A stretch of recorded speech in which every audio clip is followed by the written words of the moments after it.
Iya, pertama saya mau menjelaskan dan sekaligus juga mungkin supaya tidak ada tafsir-tafsir ya. Yes. Sebenarnya keinginan mendorong lahirnya undang-undang perampasan aset ini adalah bagian dari kita semua, komitmen bangsa kita untuk secara serius memerangi atau membumi hanguskan, membasmi korupsi di Indonesia. Ya. Ya. Dan sebetulnya pemerintah dan kemudian khususnya Pak Prabowo, ini kan udah berkali-kali juga menyampaikan, baik dia waktu itu menjadi calon presiden, setelah terpilih jadi presiden, sebelum dilantik jadi presiden, Ya. dan kemudian setelah jadi presiden, ini berkali-kali disebutkan, ayo sama-sama kita semua rakyat Indonesia dukung kami untuk memberantas korupsi. Kita kejar koruptor sampai ke Antartika, kan kira-kira gitu.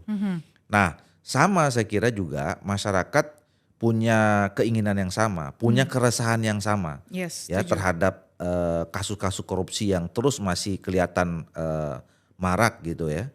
Nah makanya muncullah apa nih gitu yang harus kita kemudian lakukan lagi. Padahal kita kan sebenarnya sudah punya undang-undang Tipikor, undang-undang TPPU gitu. Tapi dalam rangka untuk tetap semua secara serius, maka kita perlu instrumen-instrumen tambahan. Nah, salah satu yang kemudian mengemuka itu dan memang sudah lama ini dibicarakan ya, itu adalah undang-undang perampasan aset. Oke. Nah, undang-undang perampasan aset ini kan sebetulnya muncul dari konvensi di PBB ya, United Nations Convention Against Corruption. Dan Indonesia salah satu negara yang memang meratifikasi itu. Nah, tentu kalau memang ada keputusan atau konvensi di PBB itu, kita kan punya juga mazhab dan sistem hukum di masing-masing negara Ya. yang harus disesuaikan, nggak bisa dipukul rata semua, Oke. karena beda-beda kan. Ya. Sistem hukum di Indonesia dengan di Amerika dengan di Inggris beda-beda semuanya gitu. Nah makanya perlu ada penyesuaian-penyesuaian. Nah sampailah kemudian pada hari ini, saya nggak mau cerita ya kenapa di masa yang lalu-lalu itu tidak sempat juga terbahas. Saya ngambil posisi pada saat saya terlibat di DPR saja, Oke. ya kan. Nah dalam setahun terakhir ini sebetulnya pembicaraan tentang soal perlunya undang-undang perampasan aset ini juga mengemuka di isu publik.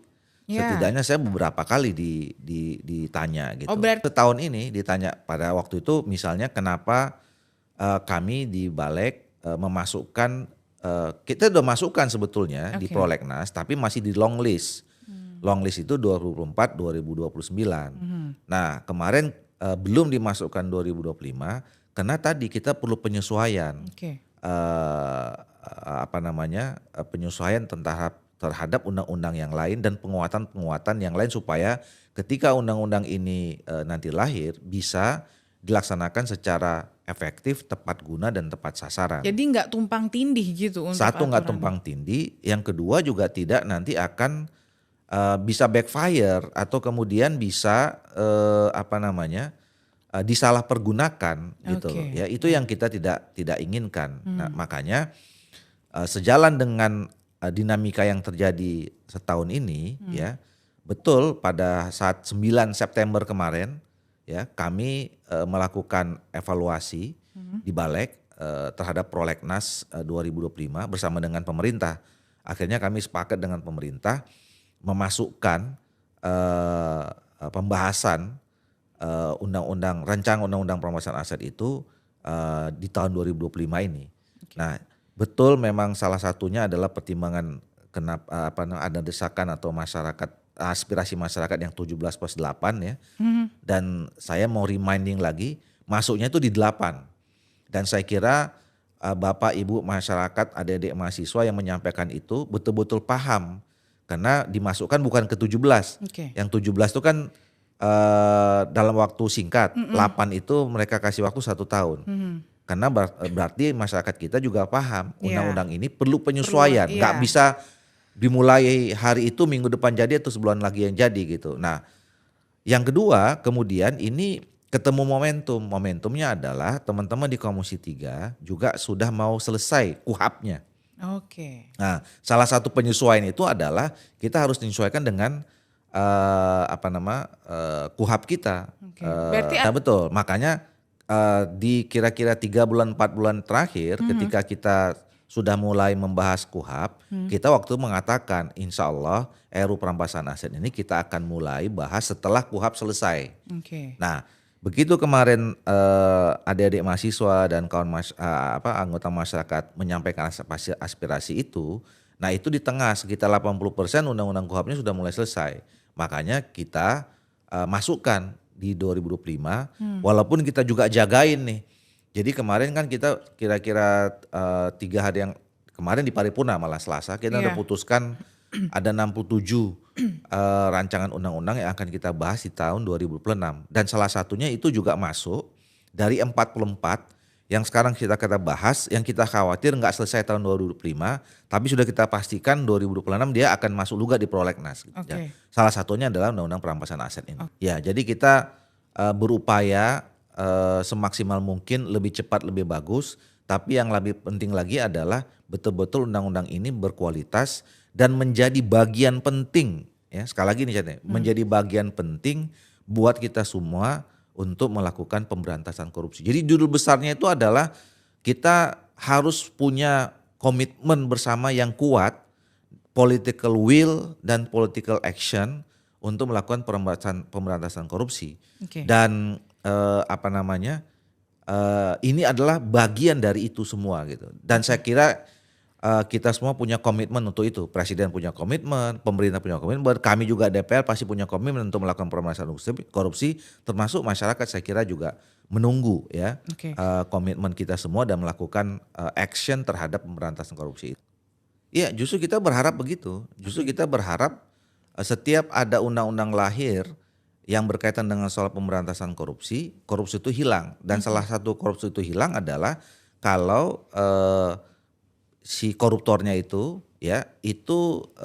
merasa bahwa tindakannya itu salah dan kemudian dia harus dihukum seberat-beratnya, kemudian apa yang dia ambil dari negara itu harus dikembalikan dan kemudian dia jerah, dia kapok gitu loh. Dan sama juga bagi masyarakat yang lain yang melihat proses terjadinya penghukuman terhadap koruptor itu juga merasa bahwa mereka tidak punya keinginan untuk dan mempunyai rasa takut untuk melakukan hal yang sama.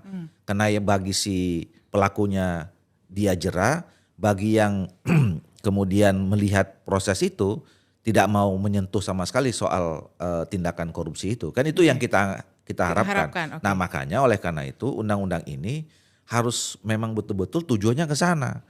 Jangan sampai misalnya undang-undang ini disalahartikan, disalahgunakan. Misalnya menjadi dimanfaatkan untuk politisasi atau kriminalisasi gitu kan. Nah itu yang kita nggak boleh biarkan undang-undang bisa terjadi seperti itu gitu. Ya makanya oleh karena itu salah satu yang tadi kenapa saya sebutkan penyesuaian, perlunya adanya penyesuaian itu adalah satu tadi misalnya kita harus juga sesuaikan dengan sistem hukum kita terkait dengan soal pidana kita misalnya itu yang tadi KUHP ya. Salah satu misalnya di situ juga dibicarakan kan hukum Indonesia ini kan hampir tidak mengenal ya pembuktian terbalik. Semua prosesnya harus melalui peradilan. Saya berusaha belajar ya tentang hukum. Saya bukan sarjana hukum, tapi ya karena kita di DPR selalu dikaitan dengan undang-undang, di sana kaitan dengan hukum, tentu kita harus sedikit banyak belajar ya. Saya bukan ahli hukum gitu loh, tapi saya berusaha belajar baca gitu. Nah, hukum di Indonesia ini kan memang harusnya orang dinyatakan bersalah gitu ya, atau kemudian diambil tindakan ketika bersalah, dia kan harus dibuktikan dulu kesalahannya.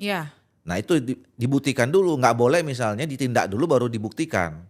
Gitu. Itu yang pembuktian terbalik itu. Jadi semua putusan itu harus melalui putusan peradilan gitu. Nah, bagus misalnya kita mendalami. Ini kan istilahnya ini ada conviction based asset forfeiture atau dengan yang perampasan aset ada istilah non conviction based.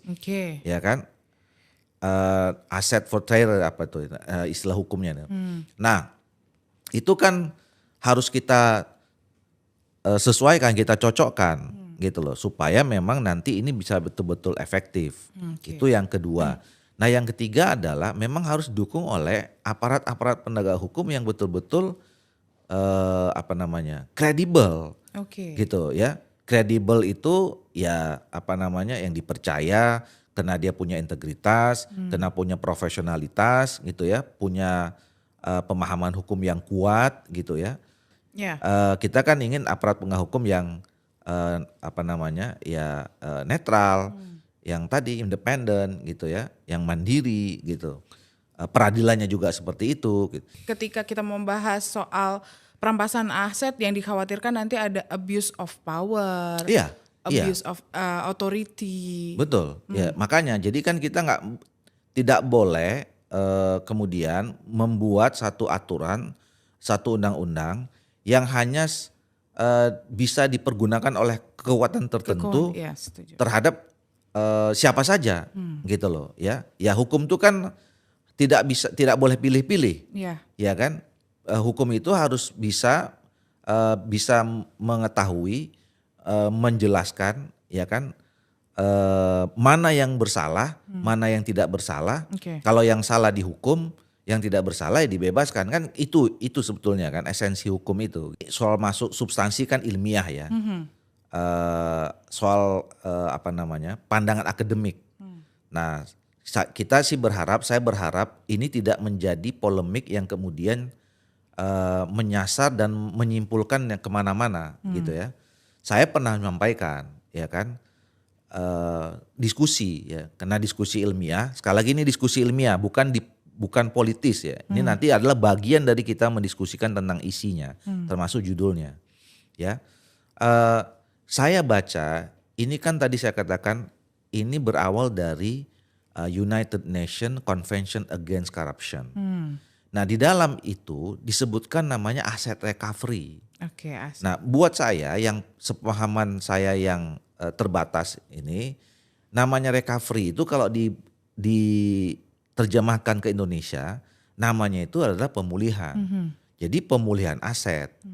Nah terus kemudian bukan aset stolen lah ya, bukan perampasan aset. Jadi saya bilang dari mana, saya mempertanyakan kenapa waktu itu tiba-tiba sampai ke Indonesia namanya perampasan aset. Oke. Sementara kalau kita lihat dalam bahasa Indonesia ejaan yang disempurnakan, kata perampasan aset itu kan di dalam kultur masyarakat Indonesia kan kata yang negatif, Ya. gitu loh.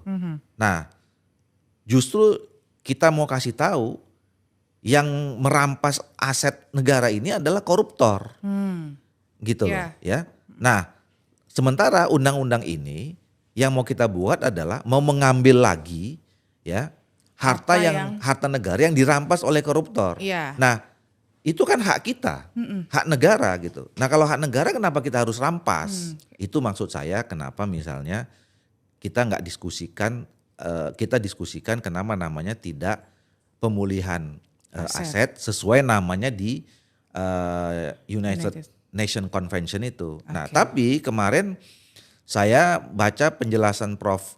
Edi Harich, luar biasa. Ya dia ahli hukum pidana, profesor gitu. Tentu lebih paham secara akademik soal ini. Nah, dia menyampaikan betul bahwa di sana itu namanya asset recovery. Lebih tepat, dan di seluruh dunia dia bilang tidak pernah ada istilah undang-undang perampasan aset, yang ada pemulihan aset. Tidak ada negara disebutkan di dalam penjelasan itu, tidak ada satu negara pun di dunia ini yang menyebutkan undang-undang itu undang-undang perampasan aset. Justru di dalam proses pemulihan aset itu dia menjelaskan ada 7 tahap. Salah satunya perampasan aset. Jadi kalau misalnya memang tidak mau suruh kembalikan, ya memang harus dirampas. Tapi itu adalah bagian dari 7 tahap di dalam proses pengembalian aset yang diambil oleh koruptor yang ngambil uang negara itu. Gitu. Ya, sebelum itu saya mau tegaskan lagi ya. Jadi saya sih nggak ada soal ya.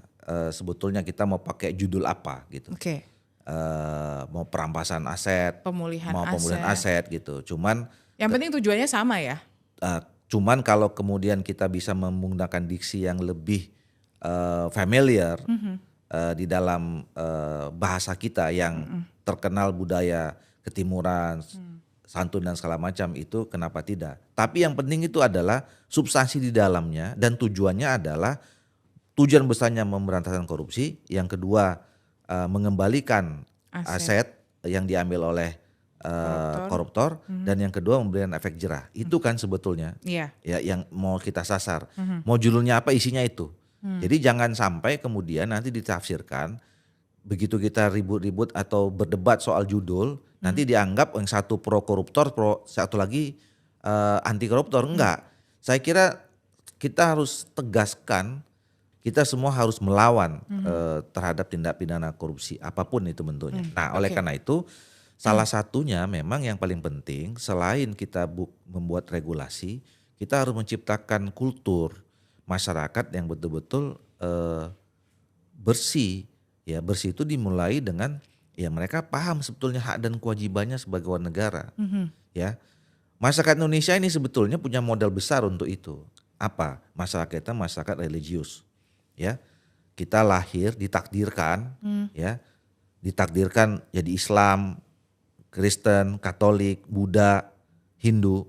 Tidak ada satu agama pun yang ada di negara Indonesia ini yang kemudian menghalalkan korupsi, itu nggak ada. Jadi sebetulnya kalau misalnya